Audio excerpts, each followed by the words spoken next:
Raghunathpur rail bridge সংলগ্ন সড়কে auto ও বাইকের সংঘর্ষে আহত ৬ জন।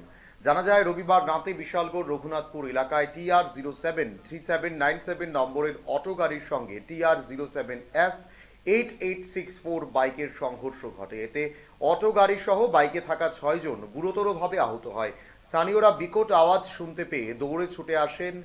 খবর দেওয়া হয় বিশালগড় অগ্নি নির্বাপক দপ্তরের কর্মীদেরকে। তারা ঘটনাস্থলে ছুটে গিয়ে আহত ৬ জনকে উদ্ধার করে মহকুমা হাসপাতালে নিয়ে আসে। আহতরা হলো রিমা আক্তার, যার বয়স ২২ বছর, রিপন দেবনাথ, আব্দুল মান্নান, জগদীশ দেবনাথ, যার বয়স ৩৩ বছর, সাজুলি খাতুন, যার বয়স ৪৬ বছর, সাদিয়া সুলতানা, যার বয়স ৪ বছর। ঘটনার খবর পেয়ে হাসপাতালে ছুটে আসেন বিশালগড় থানার পুলিশ। অপরদিকে দুর্ঘটনা হওয়া বাইকটি এবং অটোটি পুলিশ থানায় নিয়ে আসে। তবে বলাই বাহুল্য বিশালগড়ে বৃদ্ধি পাচ্ছে যার দুর্ঘটনা।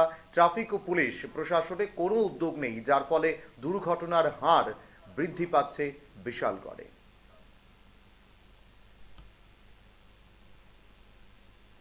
আমাদের বিশালগড় রেল স্টেশনে একটা খবর আছে যে বিশালগড় রেল স্টেশনের আগে যে ব্রিজ আছে, ব্রিজের এখানে একটা অ্যাক্সিডেন্ট হয়েছে।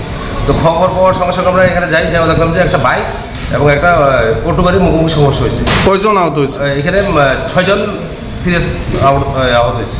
তাদেরকে কোন জায়গাতে পৌঁছেছে? আমরা বিশালগড় সাব ডিভিশন হসপিটালে পৌঁছেছি। অবস্থা কিরকম তাদের?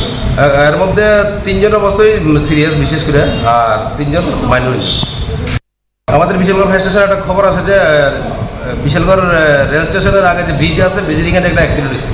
তো খবর পাওয়ার সঙ্গে সঙ্গে আমরা এখানে যাই, দেখলাম যে একটা বাইক এবং একটা অটো গাড়ির মুখোমুখি সমস্যা হয়েছে। কয়জন আহত হয়েছে? এখানে ৬ জন সিরিয়াস আহত হয়েছে। তাদেরকে কোন জায়গাতে পৌঁছেছে? আমরা বিশালগড় সাব ডিভিশন হসপিটালে পৌঁছেছি। অবস্থা কিরকম তাদের? এর মধ্যে ৩ জনের অবস্থায় সিরিয়াস বিশেষ করে, আর ৩ জন মাইনর।